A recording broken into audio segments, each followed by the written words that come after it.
jurisdictions, governmental jurisdictions. And so this just fit right in, perfect timing today.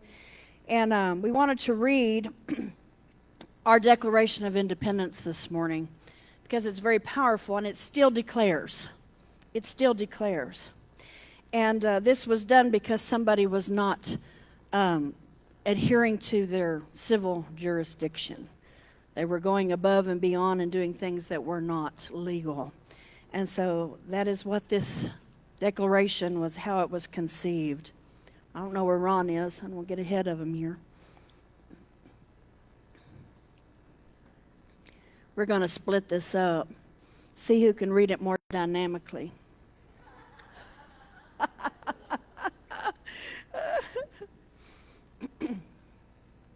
Declaration of Independence in Congress, July 4th, 1776.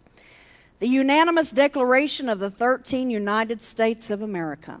When in the course of human events it becomes necessary for one people to dissolve the political bands which have connected them with another, and to assume among the powers of the earth the separate and equal station to which the laws of nature and of nature's God entitle them, a decent respect to the opinions of mankind requires that they should declare the causes which impel them to the separation.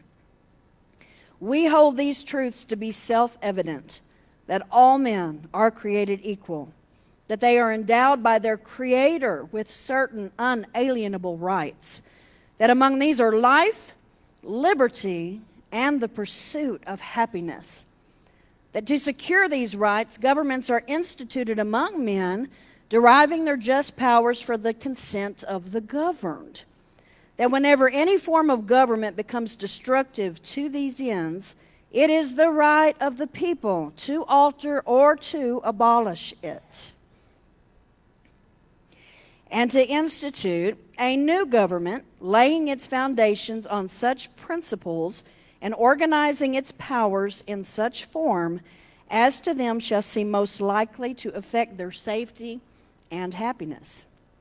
Prudence, indeed, will dictate that governments long established should not be changed for light or transient causes. And accordingly, all experience has shown that mankind are more disposed to suffer while evils are sufferable than to right themselves by abolishing the forms which they are accustomed. But when a long train of abuses and usurpations, pursuing invariably the same object, evinces a design to reduce them under absolute despotism, it is their right, it is their duty to throw off such government and to provide new guards for their future security. Such has been the patient sufferance of these colonies, and such is now the necessity which constrains them to alter their former systems of government. The history of the present King of Great Britain is a history of repeated injuries and usurpations, all having indirect object the establishment of an absolute tyranny over these states. To prove this, let the facts be submitted to a candid world. He has refused his assent to laws, the most wholesome and necessary for the public good. He has forbidden his governors to pass laws of immediate and pressing importance, unless suspended in their operation till his assent should be obtained.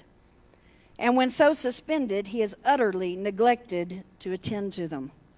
He has refused to pass other laws for the accommodation of large districts of people, unless those people would relinquish the right of representation in the legislature, a right inestimable to them and formidable to tyrants only.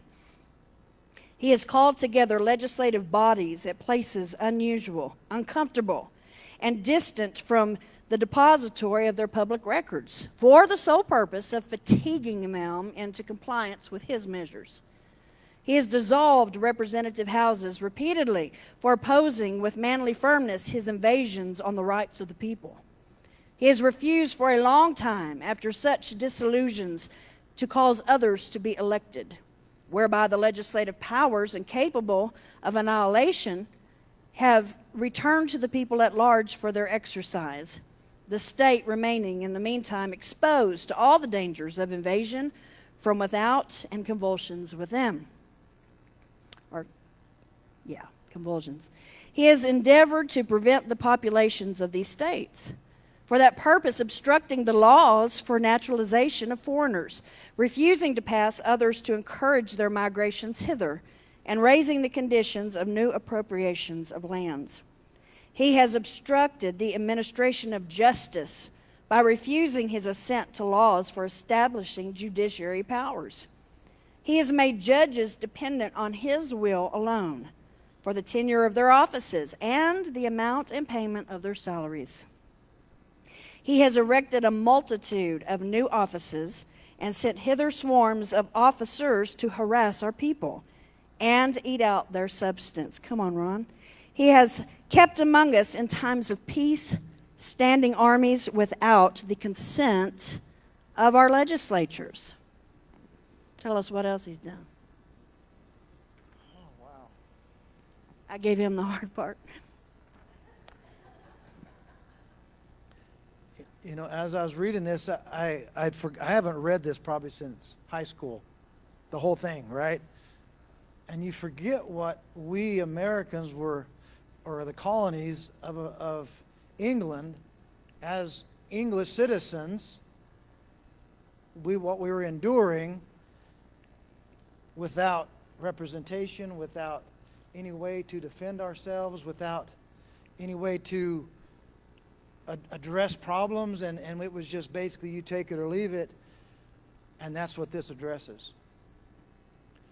Referring to the king, he says, he has effected to render the military independent of and superior to the civil power. He has combined with others to subject to a jurisdiction foreign to our Constitution and unacknowledged by our laws, given his assent to their acts of pretended legislation, for quartering large bodies of armed troops against us, for protecting them by a mock trial from punishment for any murders which they shall commit on the inhabitants of these states, for cutting off our trade with all parts of the world, for imposing tax on us without our consent, for depriving us in many cases of the benefits of trial by jury, excuse me, for transporting us beyond seas to be tried for pretend offenses,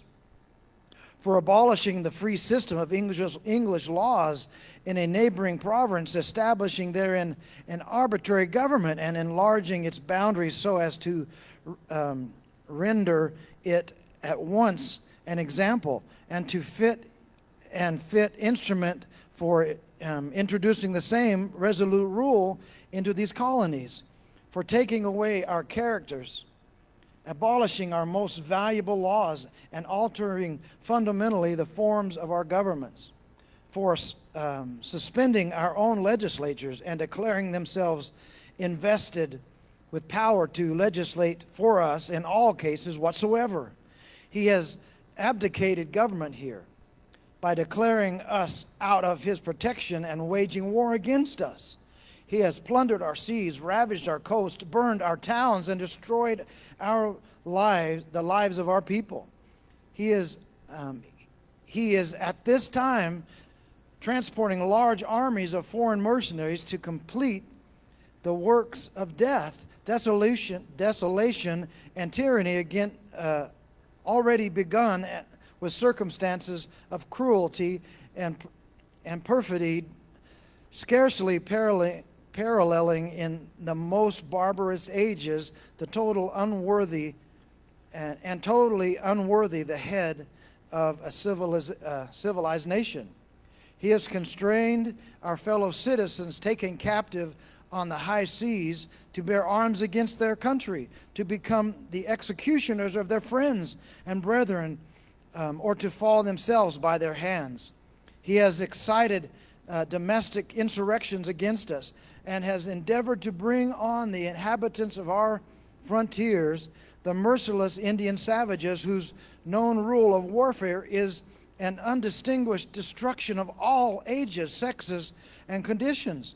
In every stage of these oppressions, we have petitioned for redress in the most humble terms. Our repeated petitions have been answered only by repeated injury. A prince whose character is thus marked by every act which may define a tyrant is unfit to be ruler over a free people. Nor have we been wanting in attentions to our British brethren. We have warned them from time to time of attempts by their legislature to extend an unwarranted jurisdiction over us.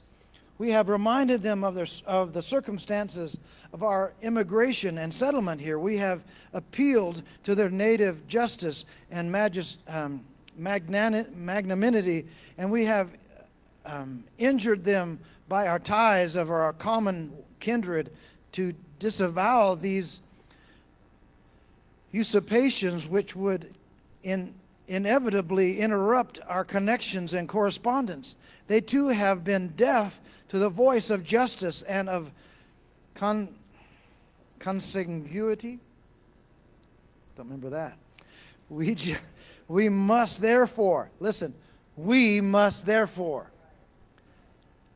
because of all this stuff, we must therefore acquiescence in the necessity these which denounces our separation, and hold them as we hold the rest of mankind, enemies in war, in peace, and friends. We therefore, the representatives of the United States of America in General Congress assembled, appealing to the supreme justice of the world for the rectitude of our intentions, do in the name and by authority of the good people of these colonies solemnly publish and declare that these united colonies are and of right ought to be free and independent states, that they are abolished from all allegiance to the British Crown, and that all political connection between them and the state of Great Britain is and ought to be totally dissolved, and that as free and independent states they have full power to levy war, conclude peace, contract alliances, establish commerce, and to do all these acts and things which independent states may of right do. And for the report of this declaration, with a firm reliance on the protection of divine providence, we mutually pledge to each other our lives, our fortunes, and our sacred honor. Our lives, our fortunes, and our sacred honor. And they indeed did that.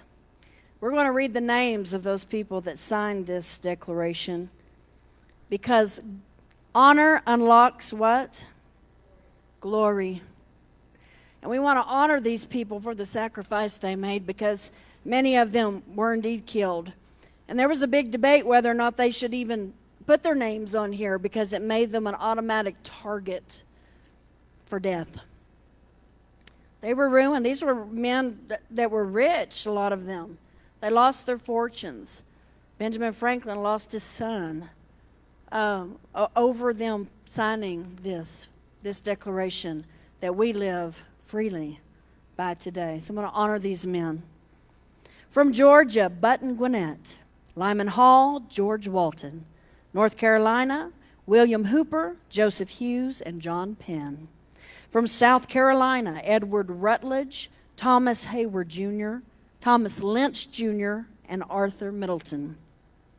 Massachusetts, John Hancock. Maryland, Samuel Chase, William Paca, Thomas Stone, Charles Carroll of Carrollton. From Virginia, George Wythe, Richard Henry Lee, Thomas Jefferson, Benjamin Harrison, Thomas Nelson Jr., Francis Lightfoot Lee, and Carter Braxton. From Pennsylvania, Robert Morris, Benjamin Rush, Benjamin Franklin, John Morton, George Clymer, James Smith, George Taylor, James Wilson, George Ross. From Delaware, Caesar Rodney, George Reed, and Thomas McKeon. From New York, William Floyd, Philip Livingston, Francis Lewis, and Lewis Morris. From New Jersey, Richard Stockton, John Witherspoon, Francis Hopkins, John Hart, and Abraham Clark. From New Hampshire, Josiah Bartlett, William Whipple. From Massachusetts again, Samuel Adams, John Adams, Robert Treat Payne, and Elbridge Gerry.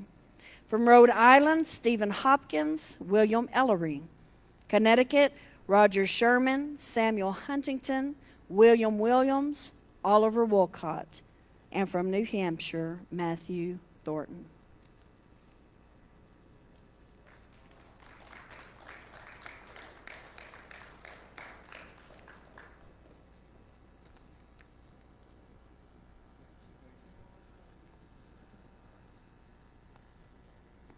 Good morning. Let me tell you, this has been a wonderful couple of days watching us celebrate 250 years. I taught history for about 20 years when I was coaching, and so if I take off on some historical tangents, you're going to have to forgive me today. But after going over, what I'm going to be talking about today is the civil duties, powers, and limitations of the governing body of the church. You're going to see a whole lot of similarities between what I'm fixing to talk about for the church that our founding fathers just got through talking about in the Declaration of Independence. There's some people around today that have actually made statements. I heard an historian, who should be discredited, by the way, say that there's no Christian principles in our founding documents. And I went, what? I went, you have got to be kidding me. It is painfully obvious that our founding fathers had the Magna Carta in one hand and the Bible in the other when they wrote these documents. Because what I'm going to say today is going to sound very familiar to what you just heard in our Declaration and to what you hear in our own Constitution. But these duties are for the civil, and that means the community, for our church. What are Christians supposed to be doing? And I'll get on my soapbox at the end, but the American church has not done its job. I'll just start off saying that. But it's time we got back to it. But as I start, we're going to start with the duties of civil jurisdiction. The duty of the civil realm is to ensure the free exercise of biblically defined personal liberties. Gee, sounds a little bit like the first lines of the preamble there in our declaration. I'm going to be in Acts a little bit right here. It's Acts 4:18 through 19.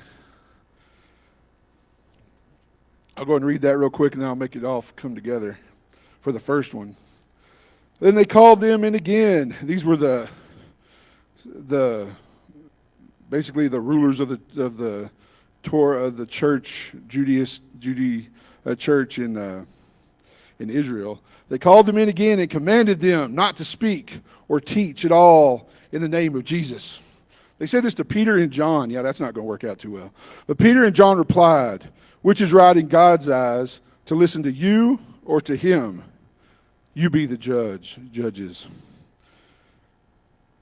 The very first Christians put their lives on the line to do what God says instead of what man says. That is a fundamental principle in our founding documents, and it is a founding principle in what the church should be doing in civics in this country. When the state oversteps to restrict the liberty of consciousness and worship, we must obey God rather than men. It validates its duty, confirming the preservation, giving liberties to a primary, gives basically liberties a primary boundary. The government's got to, okay, we can't mess with what God says. As a church, that's very important. We get bogged down with things, and we need to get back to doing what God says, especially as the church. 1 Peter 2:14, rulers are explicitly sent to praise those who do good. The Bible says, praise those who do good. The civil realm fulfills this by protecting, validating, and ensuring the freedom citizens living righteously and peaceably. Again, there's that word freedom. Proverbs 31:8. Open your mouth for the mute, for the rights of all those who are destitute. And this is where I think the American church needs to pick back up the slack. Civil authorities are tasked with actively securing and defending the fundamental rights of those who cannot protect themselves. We let the government do too much when the church should be the one stepping in. Second duty. The duty of civil realm is to establish a biblical-based constitution and to operate within the framework of that constitution. The verse I'm going to have up for y'all to look at today is Deuteronomy 17, 18 through 20. It's funny, Deuteronomy was written approximately 2,000 years before Jesus. So that's about 4,000 or 5,000 years before our founding fathers decided to create a constitution. Gee, I wonder where they got the idea. We got people that say they don't use the Bible in our constitution. You got to be crazy. When he takes the throne of his kingdom, he is to write for himself on a scroll a copy of this law, taken from that of the Levitical priest. It is to be with him, and he is to read it all the days of his life so that he may learn to revere the Lord his God and follow carefully all the words of this law and these decrees, and not consider himself better than his fellow Israelites and turn from the law to the right or to the left. Then he and his descendants will reign a long time over his kingdom in Israel. Our elected officials should be able to recite the Constitution. We got people in the office that don't even know what the Constitution looks like. They never even read it. But yet we allow it. 2 Chronicles 26, 16 through 18, the strict separation of civil realm for the ecclesiastical realm. The priesthood shows a constitutional limitation of powers that the civil ruler is barred from crossing. So basically, the king's got to know his stuff, and you establish constitutions, and that's what you go by. People are constantly challenging our current constitution. The church needs to stand up and start voting and start doing the things the church needs to do so that we don't have this problem. Next duty. The duty of the civil realm is to provide for the common defense. You're supposed to protect people. Number one job of our government is to protect its freedom and to protect its people and defend its borders. That is a fundamental. Romans 13:4, for the one in authority is God's servant for your good. But if you do wrong, be afraid. For rulers do not bear the sword for no reason. They are God's servants, agents of wrath, to bring punishment on the wrongdoer. So are we supposed to have laws? Yes. We're supposed to have punishment when those laws are broken. Yes. There's a fundamental truth of the governance of the church, and it's a fundamental truth of governance, period. You can't go around, hearing some of the things I've heard lately come out of some of our elected officials is unbelievable. I'm not going to I'm saving it for the end. I'll get on my soapbox in a minute, but we're going to save that for the end. All right. Jeremiah, deliver from the hand of the oppressor him who has been robbed. Someone robs you, this requires a state to maintain defensive posture capable of neutralizing domestic tyrants or violent invaders. Also says domestic tyrants in there. I find that, I like that. Because we got people domestically that want to do harm, and those invaders who want to do harm, and there should be defenses for those. That's not coming from a, I guess you'd have to call me a conservative libertarian. That's coming from the Word of God. Okay? Here we go, the next duty. The duty of the civil realm is to establish and enforce just laws through legislative, executive, and judicial bodies. Executive, legislative, and judicial. Already we're seeing separation of powers. A concentration of power is unbiblical. It is. God knew a long time ago, if all the power is consolidated in one place, it will be abused. Period. Romans 13:4, it says, "For the one in authority is God's servant for your good. But if you do wrong, be afraid." Oh, wait, wrong thing. 3:4, okay, I got a lot of verses here. Can you bear with me? "For rulers hold no terror for those who do right, but for those who do wrong do not want to be free from fear one in authority. Then do what is right, you will be commended. For the one in authority is God's servant for your good. But if you do wrong, and be afraid. For rulers do not bear the sword for no reason. They are God's servant agents of wrath to bring punishment to wrongdoers." The executive branch is the enforcement of the law. Their job, whether it's a president or a parliament, their job is to enforce the law. So the laws that are there to be enforced. Rulers act as God's servants for good by actively policing society and executing wrath punishment upon the wrongdoer. The legislative branch. This is where God establishes law. This is where you want laws to be. This is how you want laws to be created. Woe to those who make unjust laws, to those who issue oppressive decrees to deprive the poor of their rights and withhold justice from the oppressed of my people, make widows their prey and robbing the fatherless. The legislative branch is designed to be held accountable to the people. They start making laws that do these negative things, we're supposed to stand up and get rid of them. God pronounces a woe to those who decree good Lord, that's a different word, and riots to keep people with oppression, so don't oppress people. This dictates the legislative duty must exclusively produce just laws that do not rob the poor of their rights. Just laws that do not rob people of their rights. That's a fundamental of our Constitution. It's amazing how this goes hand in hand with our founding fathers. But there are people that say our founding fathers didn't do this, didn't do it this way. Interesting. All right, then we have the judicial branch. Rulers are told to judge righteously and execute strict legal judgments ranging from fines to imprisonment or death to ensure equality and systematic justice. How long will you defend the unjust and show particularly to the wicked?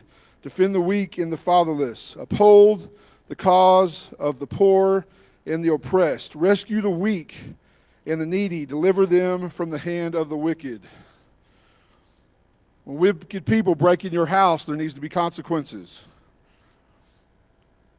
And what I like here is show partiality, unjust, and show partiality to the wicked. Defend the weak. Show partiality. Does that mean certain rules for certain people? Or does that mean everybody should be treated the same? When it comes to judge, everybody should be treated the same. The last one of the duties. The duty of the civil realm is to oversee just weights and measures and to prosecute those who practice robbery through false balances. False balances. Guys, that's called fraud. Plain and simple. If the Bible talks about fraud, then you know people are going to try to do it. This is Romans 13, 6 through 8. This is also why you pay taxes for the authority. Wait a minute. Yeah, that's right. For God's servants who give their full time to governing, give to everyone what you owe them. If you owe taxes, pay taxes. If revenue, then revenue. It respects, then respect it. To honor, then honor. Whoever does not obey the law for your God, and this is Ezra 7:26, by the way, and the king must surely punish to death, banishment. Okay, that was the other one. Sorry. Also, give to Caesar, render what is Caesar's. Everybody knows that one, right? Matthew 22:21. Give to Caesar's what is Caesar's. One of the things that, and give to God what is God's. One of the things that my father, when he was on the school board, always was shocked at, people would come wanting things and asking for new schools and new facilities, but nobody was willing to pay for it. It's like, well, how do you want us to do this? Doesn't work that way. So taxes are a necessity, but they should be done justly and not fraudulently. For because of this, you also pay taxes and authorities are ministered to God, attending the very pay to all what is owed them taxes. Hold on. This is explicitly grants the civil realm the authority to levy and collect taxes, fund its legislation, God-ordained functions. Where? Deuteronomy. Hold on. Okay, I found my spot. This is the biggest set of notes I've ever had too, by the way, guys, so bear with me. All right. So you get to pay taxes, but you should not be ripped off. It basically is the deal. All right, powers of the civil jurisdiction. Now that we're talking about the powers, there's duties, that's things we're supposed to do. Here's the power of it, where it comes from. The power of the civil realm is administered through the organization of agencies of enforcement that provide protection from enemies within and without its borders. So one of the biggest things is protection. Organizations and agencies, well, that sounds like a military. Romans 13:4, the statement of the ruler does not bear the sword in vain. That 13:4 pops up a lot. It's because there's supposed to be enforcement. And who enforces? You enforce with a sword.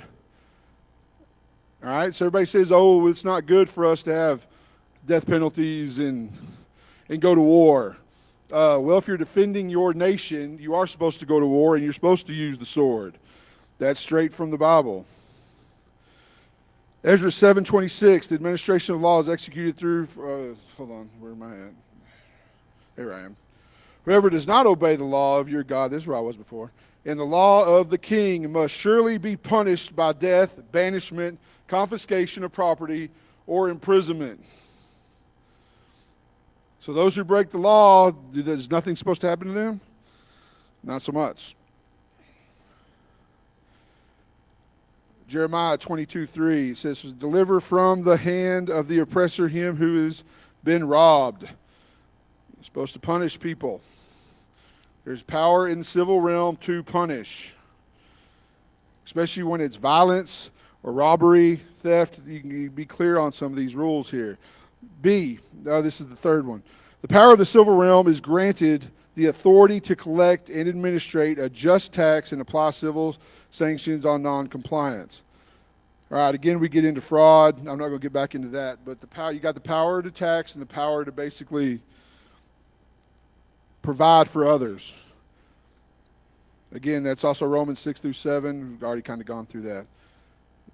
Now we're going to get into limitations.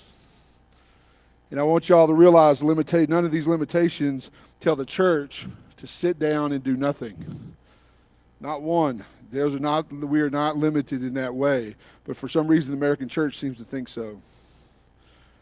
The civil realm may not enforce laws that favor one sector of the population over another. I think we've witnessed some of this. We see people decide someone's guilty and then make up things to go after them. I've seen that on both sides of the aisle. Psalms 82:2, how long will you judge unjustly and show partiality to the wicked? This scripture explicitly forbids civil authorities from showing partiality. Establishing the laws must be applied equally throughout favor, the wealth, and politically connected or any specific demographic. You can't label a group of people oppressed and oppressor and start changing the way laws are spread for each group. It doesn't work that way. Deuteronomy 7:20, the law ensures that the ruler's heart may not be lifted up above his brothers. In biblical framework, the ruler and the citizen stand on level ground before the law. The state is barred from creating a separate privileged class for citizens and rulers. That means if one of my congressmen breaks the law, he should suffer the same fate I would if I break the law. That's exactly what that means. It's very simple. Next up, the civil realm may not, basically, Oh, this is one of those words. Miss Patty's a professor, so every now and then she comes up with one of these words. Obfuscate the boundaries of the jurisdictions, nor appoint to itself authority beyond its God-appointed powers. Basically, you can't confiscate power. You can't jack boundaries. Okay, let me just remember. I was a history teacher. I had to teach stuff like this to teenagers. All right. You can't be running off with boundaries and power and jurisdiction that you don't have. All right, 2 Chronicles 26:16. But after Uzziah became powerful, his pride led to his downfall. He was unfaithful to the Lord his God and entered the temple of the Lord to burn incense on the altar. Azra the priest, with 80 other courageous priests of the Lord, followed him in. They confronted King Uzziah and said, "It is not right for you, Uzziah, to burn incense to the Lord. This is for the priest, the descendants, to Aaron, and to have been consecrated to burn incense. Leave the sanctuary, for you have been unfaithful, and you will not be honored by the Lord God." Basically, this whole thing right here is a statement saying, stay in your lane. Executive be executive. Legislative be legislative. Judicial be judicial. If you are the king, don't be messing with what the priest is doing. If you are a priest, don't try to do what the king is doing. Stay in your lane, especially when you're dealing with powers. Even in church, you need to understand you've got to stay in your lane. Whatever your title might be in your church, you don't step outside your given authority. Where was I now? All right, so I'm on the third one for the civil realm. Civil realm limitation. The civil realm may not practice the accumulation of power through centralization, nor establish the concentrated power of federal agencies to determine at the determinant of decentralization of local jurisdictional governance. Basically saying we don't want centralized power. As a history teacher, let me tell you, nothing has caused more death, destruction, and pain to people than centralized power. Whether it's a monarchy, a dictatorship, a communist regime, a theocratic regime. Theocratic, by the way, is a government controlled solely by one religion. Whether it was Joseph Stalin, Adolf Hitler, whether it was Mao, whether it was Nero in ancient Greece, millions of people suffer at centralized large government. It's probably why I told y'all at the beginning I'm pretty much a libertarian, because I want the government to be about that big. I want it as small as I can get it, telling me less, taking less of my money, and telling me less of what I can and can't do. I'm a firm believer that when you allow absolute freedom, Jesus wins. If you give Jesus a fair playing field, he's going to win every time. So as Christians, to me, we should be very much about getting rid of centralized government and making that government as small as possible. That's just my own personal opinion on that, but it's right here too. I got some backup for my opinion on that one. Isn't it nice to hear somebody that's got a backup that can actually back their opinion up instead of just having one? All right. That's a fundamental problem I have when I talk to people. They give me opinions, and like my kids, they'll have an opinion. I'm like, okay, why? Then I get, based on what? It's amazing. Having opinions for the sake of opinions. I don't think that works out too well. All right. Where was I? Okay, decentralized payer. Okay. The civil realm may not speak to cast off the commandments of God and the restraints of Christ's leadership in an attempt to establish a form of homocracy. I'll explain what that is. Homocracy is a human-centered rule independent of divine law. These are your humanists. These are your secularists.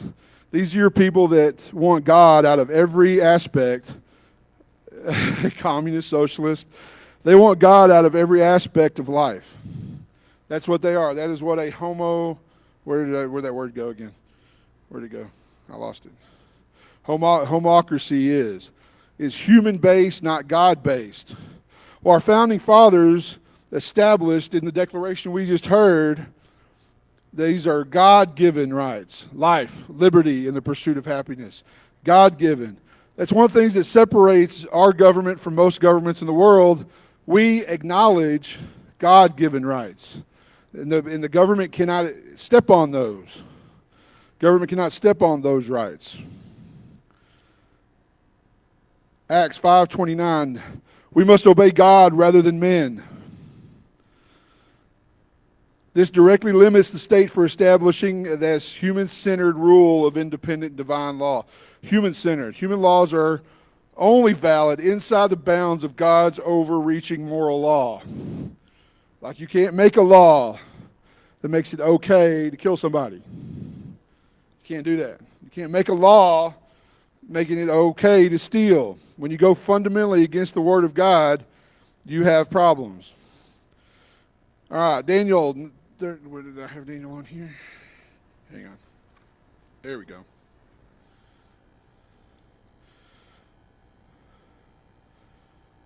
Shadrach, Meshach, and Abednego replied to him, King Nebuchadnezzar, we do not need to defend ourselves before you in this matter.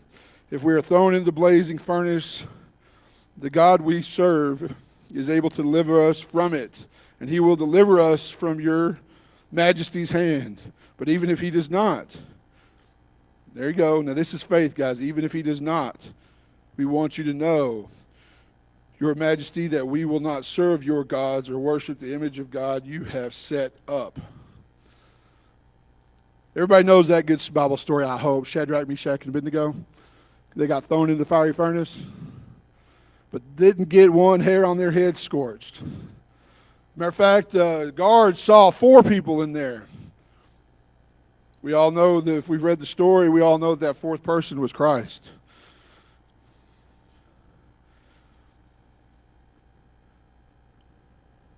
Isaiah 10:1, woe to those who decree inquisitive decree, inquisitious degrees. God pronounces judgment on any legislative body that attempts to build a legal system independent of or in defiance of his established moral code. There's a reason 250 years is a magic number in history. If y'all study, if you look up any history, any democracy that has ever been created, and I guess that's why we're a democratic republic, not a true democracy. We're a representative republic, but not a true, we are a democracy in the fact that we get to vote for these people, but we're not